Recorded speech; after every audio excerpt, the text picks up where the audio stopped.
दोस्तों नमस्कार, मैं नवीन सिंह बिष्ट आपका हार्दिक स्वागत करता हूं। आज का सबसे बड़ा सवाल में आपका स्वागत है। सबसे बड़ा सवाल, भारत की शिक्षा कहां जा रही है? जी हाँ दोस्तों, भारत की शिक्षा कहां जा रही है? क्या भारत में समान शिक्षा लागू होनी चाहिए? क्या संपूर्ण भारत में एक शिक्षा एक कानून लागू होना चाहिए? भारत में लागू किया जा सकता है एक देश एक शिक्षा का कानून? कोर्ट में हुई है याचिका दायर।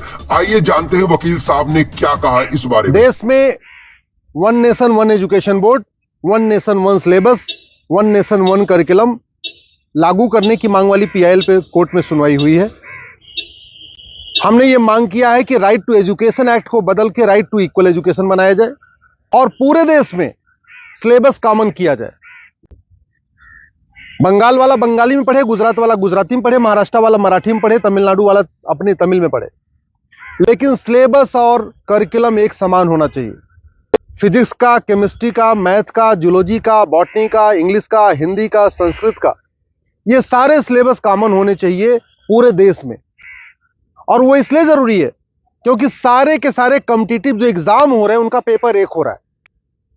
इंजीनियरिंग का एक ही एग्जाम होता है पूरे देश के लिए, मेडिकल का एक ही एंट्रेंस एग्जामिनेशन होता है पूरे देश के लिए, एनडीए का एक ही एग्जाम होता है पूरे देश के लिए।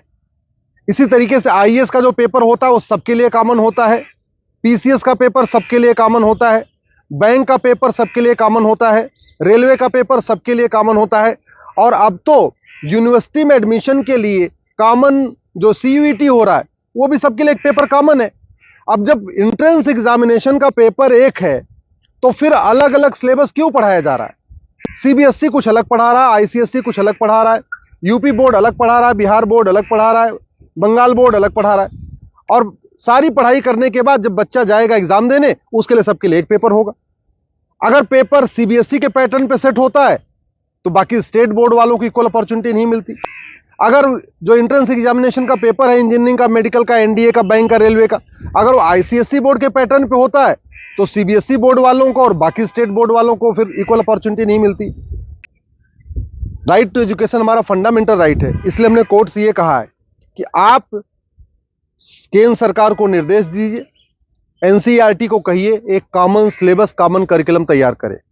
आज की डेट में जो नवोदय स्कूल है वो पूरे देश में उसका सिलेबस कॉमन है, जो आपका केंद्रीय विद्यालय है उसका सिलेबस भी कॉमन है। और अगर आप बाहर देखिए, अमेरिका में यूनिफॉर्म एजुकेशन है, चाइना में यूनिफॉर्म एजुकेशन है, फ्रांस में यूनिफॉर्म एजुकेशन है, जापान में यूनिफॉर्म एजुकेशन है, सिंगापुर में यूनिफॉर्म एजुकेशन है, रसिया में यूनिफॉर्म एजुकेशन है, दुनिया के कई देशों में यूनिफॉर्म एजुकेशन होता है, यानी सिलेबस करिकुलम सबका कॉमन होता है। हमारे देश में सिलेबस अलग अलग चल रहे हैं, करिकुलम अलग अलग चल रहे हैं। इसके कारण बच्चा कितना भी अच्छा हो पढ़ने में, बिना कोचिंग के वो इंजीनियरिंग क्वालिफाई नहीं कर पाता।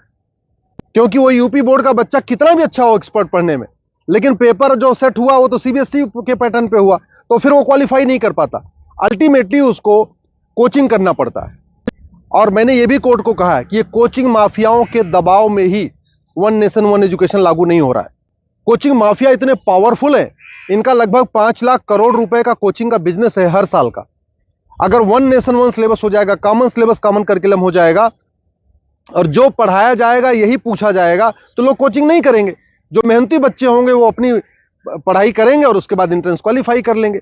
लेकिन ये कोचिंग माफियाओं ने ऐसा सिस्टम बना दिया है कि पहली बात तो वन नेशन वन सिलेबस नहीं होने दे रहे, वन नेशन वन एजुकेशन नहीं होने दे रहे, और दूसरा जो 10वीं 12वीं में पढ़ाया जाता है वो एंट्रेंस एग्जाम में पूछा नहीं जाता, जो एग्जाम में पूछा जाता है वो 10वीं 12वीं में पढ़ाया नहीं जाता। इसका मेन ये कारण है कि कोचिंग माफियाओं ने पूरे हमारे एजुकेशन सिस्टम को हाईजैक किया हुआ है। और दूसरी बात ये भी है, जो बुक माफिया हैं, पब्लिशर हैं, ये नहीं चाहते कॉमन सिलेबस कॉमन करिकुलम हो।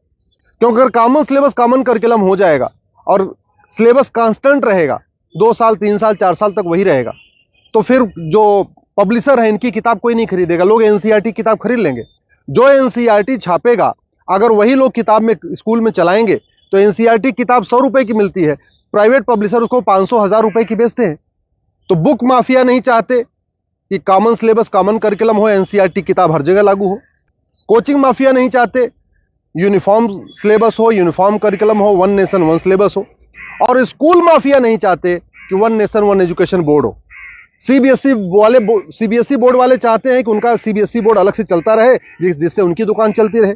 आईसीएसई बोर्ड वाले चाहते हैं कि उनकी दुकान अलग से चलती रहे, तो इसलिए न सीबीएसई बोर्ड वाले चाहते हैं one nation one syllabus, one nation one education board हो, ना आईसीएसई बोर्ड वाले चाहते हैं। और इसका नतीजा ये हो रहा है कि आम जनता, आम बच्चा पिस रहा है इस पूरे माफिया राज में। इसलिए मैं कोर्ट से निवेदन किया है। कोर्ट ने केंद्र सरकार के शिक्षा मंत्रालय को और कानून मंत्रालय को 4 हफ्ते के अंदर जवाब दाखिल करने के लिए कहा है। एनसीईआरटी, सीबीएसई बोर्ड और आईसीएसई बोर्ड को बोला है 4 हफ्ते के अंदर जवाब दाखिल करिए। दिल्ली सरकार को भी बोला है कि आप भी अपना स्टैंड क्लियर करिए, आप क्या चाहते हैं, आप one nation one syllabus, one nation one curriculum चाहते हैं या नहीं चाहते, आप one nation one education board चाहते हैं नहीं चाहते। और 4 हफ्ते के बाद जवाब आ जाएगा। दोस्तों कमेंट बॉक्स में कमेंट कीजिएगा कि आपके इस बारे में क्या विचार हैं। इस वीडियो को देखने के लिए बहुत बहुत धन्यवाद। Thank you very much.